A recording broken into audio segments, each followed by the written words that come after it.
welcome back to the deep dive. So today we're doing something a little different. We're intentionally slowing things down. We've been looking at this fascinating intersection of, well, ancient wisdom and modern science. It's a beautiful convergence, really.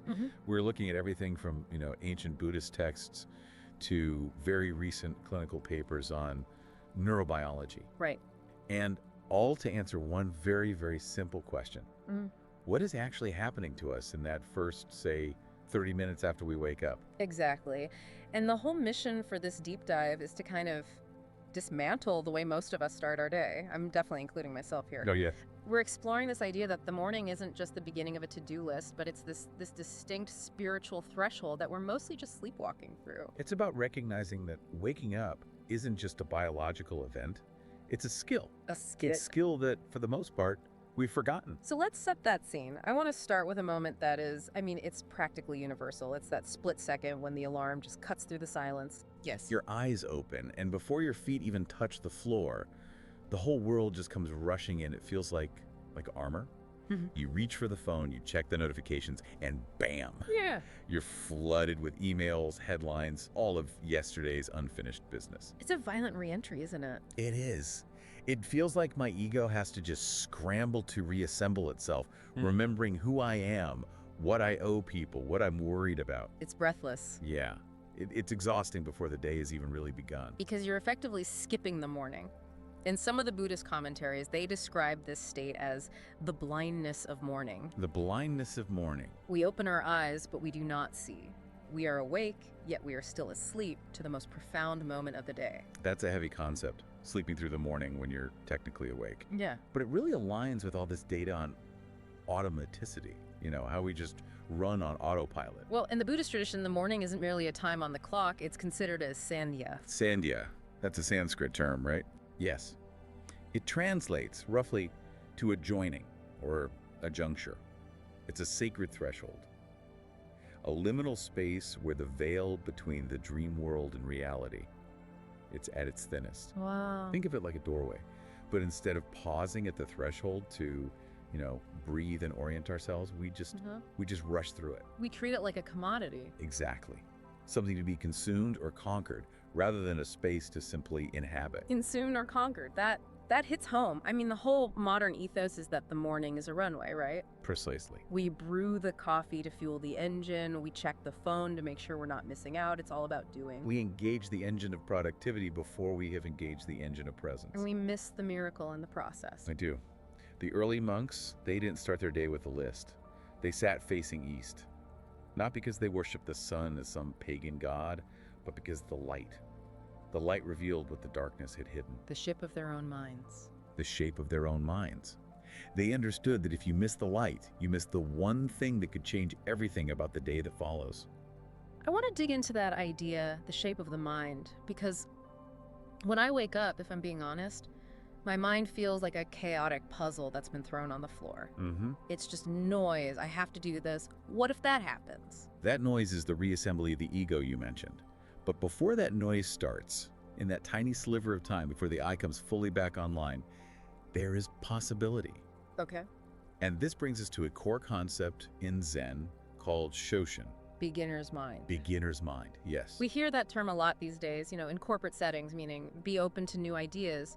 But the source material suggests it's much deeper than that. So much deeper.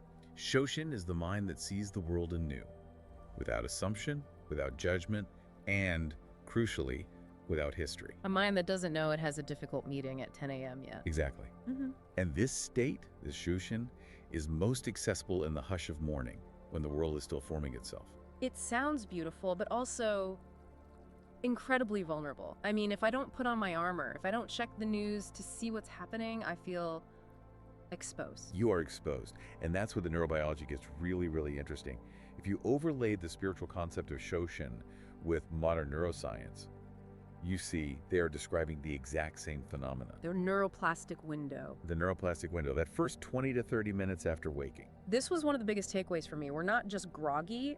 Our actual brain waves are different during that time. They are. You're transitioning out of those deep sleep delta waves through theta and into alpha. Right. Theta is the state of dreaming, but also deep creativity and emotional learning.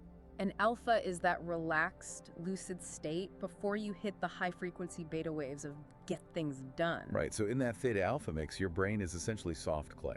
Wow. It's highly suggestive. It's ripe for emotional imprinting. Now, consider what most of us do with that soft clay. We scroll through fear-based headlines, we look at social media, we read stressful work emails. We are stamping threat, inadequacy, and urgency right into the wet clay of our brains. First thing. Exactly. You're jolting yourself straight into high alert beta waves. You're telling your nervous system, brace for a threat. But what's the alternative? Well, what if you choose differently? If you sit in silence with sunlight on your skin, even for 90 seconds, your parasympathetic nervous system gets a different signal entirely. What does it hear? It hears, you are safe, you belong. It's an act of rebellion, isn't it? It is. To just sit there, to delay the phone and just watch the sky turn from that deep indigo to gold, to just be. It's the ultimate rebellion in an attention economy that demands constant output. To simply be is a radical act. Yeah. You don't need a special cushion or a mountain retreat. You just need to delay the noise. Let the light in first. Let the light enter before the world does. This reminds me so much of that account we read about the monk in northern Thailand. It's such a vivid picture of this practice. Ah, the forest monk. Yeah. Yes, he lived alone in a little hut by a river. For 50 years. For 50 years. And every single morning, he sat by his window. He wasn't chanting. He wasn't praying in the traditional sense. When a student asked him what he was doing, he'd just smile and say, I am learning the language of light. Learning the language of light. It's so poetic, but let's ground that. What does that actually mean? What does the light say? The light speaks in stillness. And to hear it, we have to be quiet enough to listen. This brings us to the idea of sati, mindfulness. Right, and we have to be careful here because that word has been so co-opted. It has. Mindfulness, a hack to be more focused so you can send more emails. Exactly. But real sati is not an efficiency hack. It's the art of paying attention without an agenda. Without an agenda. That's the hard part. I feel like I always have an agenda, even if it's, I need to relax now. That is the trap. We want the morning to serve us. But the light, consider how it enters a room. It's impartial. It touches the little dust motes in the air just as gently as it touches polished wood. It doesn't judge. It just reveals what is. So the morning light is like a mirror. It is a very gentle mirror. And it asks you a silent question. How do you meet what is? And when you sit with it, you start to see your own patterns. You see the urge to rush. You feel the tension in your shoulders when you remember an unread email. The light lets you witness these things, these dust motes of the mind, without being swept away by them. You know, it's funny you mentioned the tension, because often when I try to sit quietly, what I feel isn't peace, it's anxiety. It's this physical jolt in my chest that's telling me to go, go, go. Yes. And reading through the physiology papers, I realize I shouldn't be beating myself up for that feeling. No, absolutely not. That anxiety. Yeah. It's biology. It's the cortisol awakening response. See how I are. Let's break that down, because I think people hear cortisol and just think stress hormone and that it's bad. Right. Cortisol gets a bad rap, but you need it. About 30 minutes after you wake up, your cortisol levels naturally peak. They increase by about 50%. So that jolt I feel isn't necessarily because I'm anxious about my life, it's just biological design. It is a design feature, not a flaw. It's your body's way of getting you ready for the day, mobilizing glucose, getting the heart pumping. It's saying, wake up, be alert. Okay, but here's the twist. Evolution designed that surge for the savannah, not for scrolling through a newsfeed. Precisely. We're taking this natural wake-up signal and we're contextualizing it with modern digital threats. So the alertness twists into hypervigilance. It becomes fight or flight. You have all this mobilization energy with nowhere for it to go, so it just turns into anxiety. So what's the antidote? If the cortisol is coming no matter what, how do we channel it? We have a choice. We can meet that surge with digital noise, or we can meet it with natural light and slow, deep breaths. Which reframes the signal for the brain. Completely. You tell the brain, I am awake, I am alert, but I am safe. You convert that energy from anxiety into presence. You tell your brain, this day is not a battlefield, it's a field of possibility. That reframing is so powerful, it moves us from surviving the morning to, well, something else. It moves us toward Shine. It's a Tibetan concept. It means calm abiding. It's not about stopping your thoughts or forcing your mind to be blank. It's about resting in awareness while thoughts come and go. like clouds in that morning sky. And the morning light provides the perfect environment for that. It holds you. It's steady. I love that image. But I have to ask the practical question. For the listener thinking, I have kids, I have a commute, I have chaos, how do we actually do this? You do not need an hour. Yeah. You don't even need 10 minutes. The secret is simplicity. Start with 3 minutes. 3 minutes. Find a window, let your eyes soften. Don't look at things. Just let the light come to you. Breathe in that pale gold color and just let the light hold you. That feels doable. Oh. But to play devil's advocate, it also feels small. Yeah. Like, can 3 minutes really compete with the overwhelm of modern life? This is where we have to understand the relationship between the micro and the macro. We think our lives are defined by big moments, promotions, vacations. But the real insight from both Buddhism and habit psychology is that the macro is shaped by the micro. The small commands the great. Always. The Grand Canyon wasn't formed by one giant hammer. It was formed by a small river flowing day after day. The trajectory of your entire life is shaped by tiny, repeated choices in these unseen hours. So a powerful practice can fit inside 7 minutes by a window. The most powerful. Yeah. It's not about duration, it's about consistency and intention. Which brings us to another concept, chanda. Chanda. I've seen this translated as desire, which always confused me. I thought Buddhism was about getting rid of desire. The common misconception. There's tanha, which is craving, Yeah. that hungry ghost that always wants more. But chanda is different. It's a wise intention, a joyful willingness to engage with life as it is. A joyful willingness.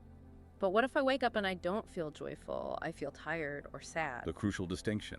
Joy, in this context, isn't a fleeting emotion you have to wait for. It's a stance you take. A stance. It is the act of saying yes to the light, before the world demands anything else. You don't have to feel happy to sit by the window.